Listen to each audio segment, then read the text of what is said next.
It looked like Ricky Thornton Jr. was going to pull off the sweep down there at Alltech Raceway in Lake City, Florida. However, he got caught up behind some lap traffic. I think it was Max Blair. Spencer Hughes was in there, and they were running too wide in front of him, and it was really tough sledding to try and get around those guys. And that allowed Devin Moran to kind of close in and eliminate that. I think he had like a 2-second lead, and then Jonathan Davenport got in there, and then Garrett Alberson got in there, and it all went terribly wrong when Ricky Thornton Jr. Made contact with Garrett Alberson. He then clipped the tire coming out of turn 4 and then ended up in the outside wall on the front stretch here. I think it kind of all started here when he did not get a really good run coming out of turn 2. We don't really get to see it here in this Flow Racing replay that they shared over on X, but it really allowed both Jonathan Davenport and Garrett Alberson to close. You can see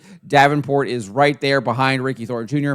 Alberson is 3 cars back. But let's take a look at this here and see what all happened. So he does kind of get it cooked back up there going into turn 3.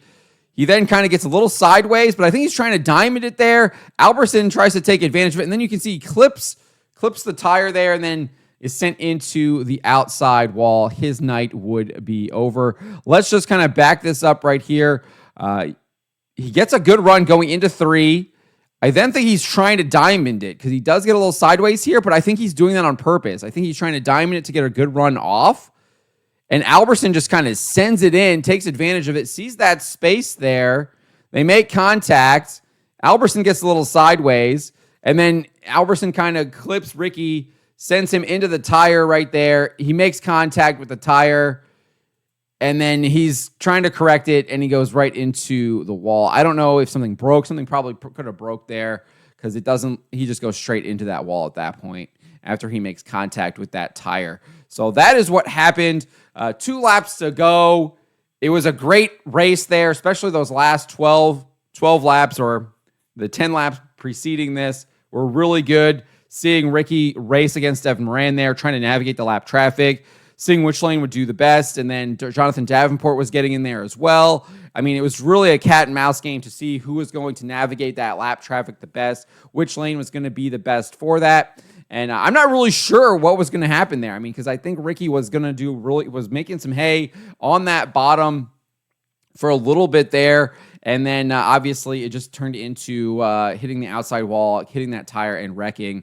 And his sweep was over. Devin Moran would eventually win after the restart. Just had an absolute rocket launch off of turn 2 and down the backstretch. No one had anything for him after that.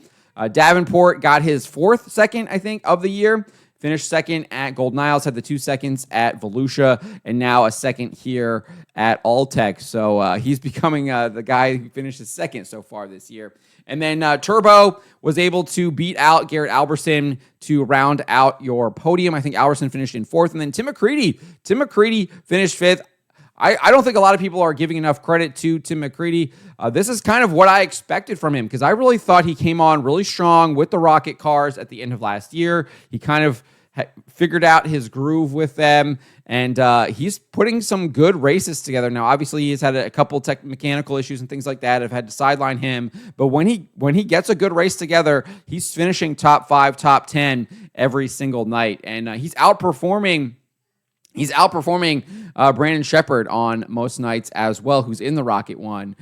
So obviously, I think that is a storyline to follow as we move forward. I think Shepard will get reacquainted with that Rocket one as well and start putting together some good runs here, especially if he gets that qualifying monkey kind of off his back. I know he was having issues with that last year in the Longhorn, and obviously still having that here early this year, but expect him to improve upon that and get that fixed. But this is what Ricky Thornton Jr. had to say after the race. He posted this to Facebook.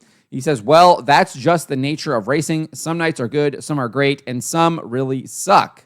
Tonight falls in the last one, but we will take it and move on and be ready to go for another favorite of Ricky's this week at Ocala Speedway. Bubba, a great race again tonight. Congrats to Devin on his win." It was an absolutely fantastic race, especially when we got that long green flag.